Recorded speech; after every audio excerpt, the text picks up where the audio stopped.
This is Andy Purewal for Boxing Social, and I'm delighted to be joined by the beast, Anthony Yarde. Anthony, how are you? I'm fantastic. How are you? I'm all good, thank you. It's good to hear you doing well. A couple of days out now from the Wilder Fury fight, you're obviously fighting on the undercard. Waiting for an announcement on an opponent. Any news yet for us? Tunde knows the name of the guy. I think his name is Doofus or something like that. We had other guys, American guys. Disappointing. They just kept pulling out. Agreeing to fight, which is annoying, and then just pulling out. But again, that's boxing. I don't know why people keep pulling out, but it's what I have to get used to and learn to adapt. I know, you'd have seen all over social media, and you constantly asked about when will you fight somebody like before Buglioni retired, would have been someone like Hosea Burton, but they've all been linked to you. So when you're in this situation where you got the fighters pulling out, does it frustrate you a little bit more because people won't see it from that side and they'll think that again you've dodged somebody else or a tougher opponent? Does it frustrate you that people might look at it like that again? No, I haven't dodged nobody. If you go back and look at it, no one's been dodged. The whole situation with Buglioni was we wanted that fight. He called me out, so we tried to make that fight happen. And then along the lines, he kept fobbing me off to other people. So he said, I'll fight Jose Burton and then fight me, which at the time didn't make sense. It just didn't make any sense. I had a higher ranking than both of them. Again, I had the WBO European and the Intercontinental, two of them belts. Buglioni at the time had the British belt. That fight made sense for me. It didn't make sense for me to fight Jose Burton and then wait around and he could turn around and say, everyone that knows the sport, that's what people do.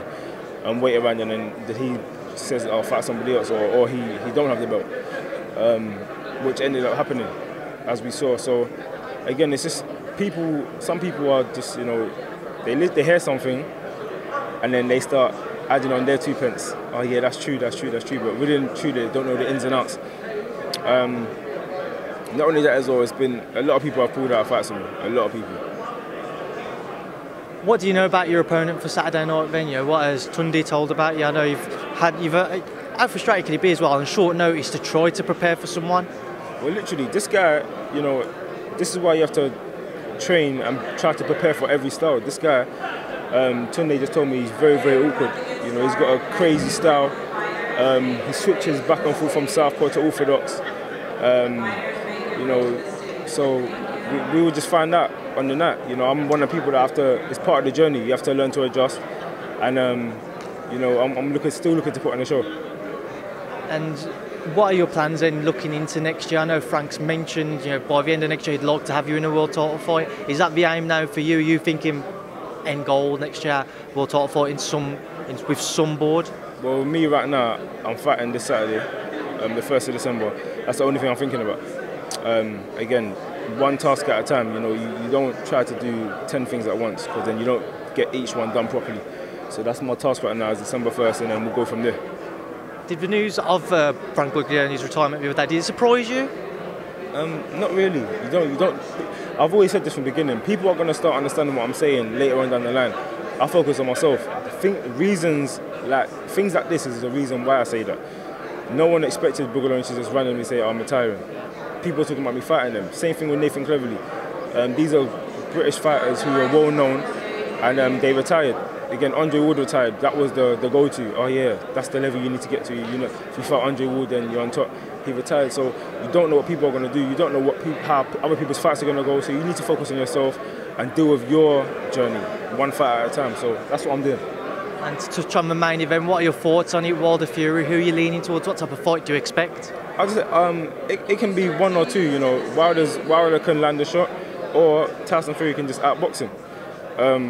Wilder might surprise and box well as well, or Tyson Fury could surprise the world and catch him with a shot and knock him out. So you never know. It's heavyweight boxing. They're both more experienced enough. They're both in their prime, both young, both 30, under 35, 33 and 30. I see a blockbuster event, a very good fight. People have said it'll either be a Fury points win or a Wilder stoppage. Is that how you see it? Is it one of those two results? There's nothing else that could happen? Well, you never know what's going to happen in boxing. That's the two most common results due to their previous fights. But you never know what's going to happen in boxing. if you had to lean towards someone, who would it be? I would always go with the Brit, and that's Tyson Fury. He has a tremendous story as well. You know, getting to the top, falling into depression again. Everyone that it's a big issue now that people are dealing with mental health and things like that, and he's fighting for them as well. So again, that's a massive story. To do it within a year as well, lose all the weight he's lost.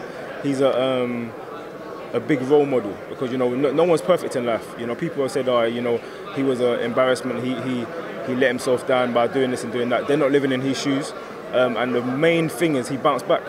And that's what people need to look at. He bounced back. A lot of people, you know, can't do that, unfortunately. And he's a role model to say, be mentally strong and you can come back from anything. Well, Anthony, I know the press conference is about to start, so a final word to anybody who's going to tune in on Saturday. Lions in the camp. Anthony, thank you for speaking to Boxing Social. Lessons, love, bro.